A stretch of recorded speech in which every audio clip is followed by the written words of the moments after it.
بسم الله الرحمن الرحيم. هناخد أول درس مع بعض، درس الرياضيات سنة 6. الدرس الأول نمذجة قسمة كسر اعتيادي على عدد صحيح والعكس. احنا كنا بدينا بس للأسف الكاميرا فصلت.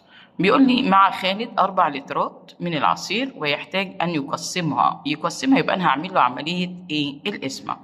في عبوات سعة كل عبوة 3 على 5 لتر. عايز أول حاجة عدد العبوات بس مستخدم النماذج. في كتير مننا مش عارف يعمل النماذج يا أولاد. أنت عندك مين اللي هيقسمهم؟ الأربعة، صح كده؟ صح كده يا مس. تعالى نعمل مع بعض 4 وحدات. 4 وحدات، يلا مع بعض كده. لو تمسك ورقة وقلم تبقى شطور معايا. تمام. كمان حلو، شطور. يلا معايا نعمل الوحدات.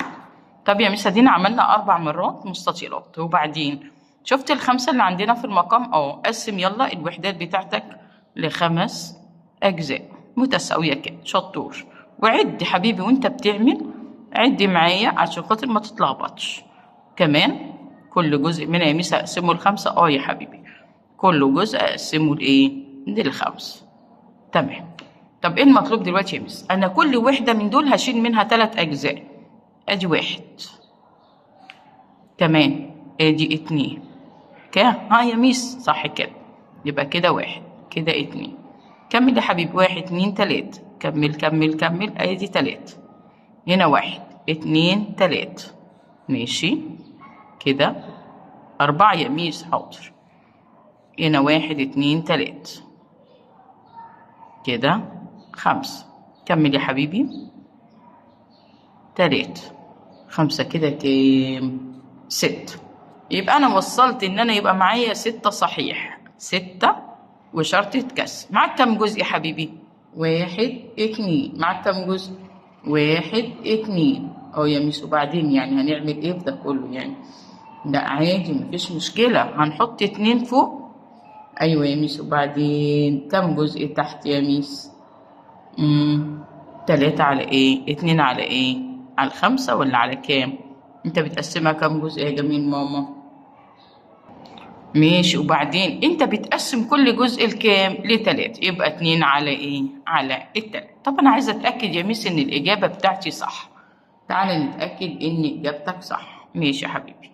هناخد مين؟ ال6 و2 على 3 في مين؟ هضرب في مين يا حبيب قلبي؟ في المقسوم عليه. 3 على ال5 بتساوي.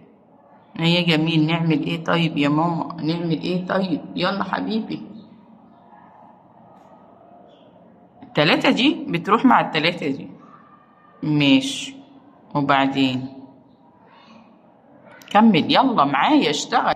مش عارف ازاي بتبسط؟ يبقى ارفع الكسر. هنضرب وهنجمع. 3 في 6 18. 18 و2 كام يا حبيبي؟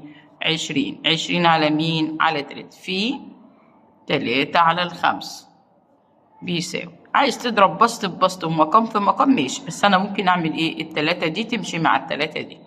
يتبقى لك فوق 20 على مين؟ على ال5. يدينا كام يا حبيبي؟ ال4 اللي هي اصلا مين عندنا في السؤال فوق؟ تاني واحدة كمان يا ميس. عيني حاضر.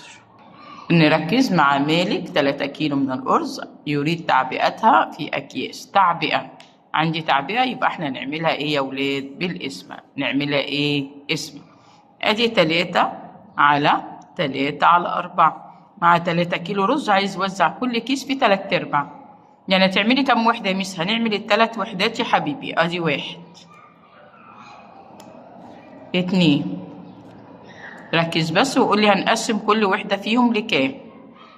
تمام. هنقسم كل وحدة فيها لكام يا جميل؟ ل4. تمام. زي المقام. زي المقام 4. حلو قوي يا ميس. طيب كل واحد منهم بناخد منه كام؟ زي البسط ما بيقول 3. ادي 1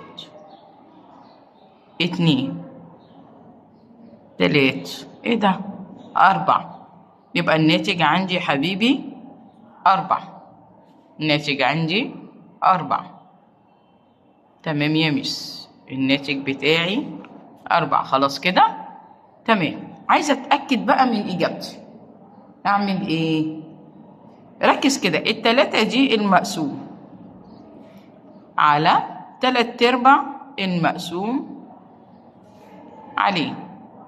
ماشي يا ميس. الناتج اللي انت طلعته ال4 ده خارج الاسم. طب أنا عايزة أتأكد برضو من إجابتي. هتضرب خارج الاسم في المقسوم في، يعني هضرب 4 في 3 على إيه؟ على 4. تاني هضرب 3 في 3 على 4. ال4 بتروح مع ال4، يتبقى لك إيه يا جميل؟ ال3 اللي هي أصلا مين؟ المقسوم يا ميس، اللي هي المقسوم يا ميس، اللي هي المقسوم بتاعنا. كده يكون احنا شرحنا أول درس، وإن شاء الله نركز تاني عشان هعيد عليه في الإيه؟ في إيه؟ في المراجعات. السلام عليكم ورحمة الله وبركاته.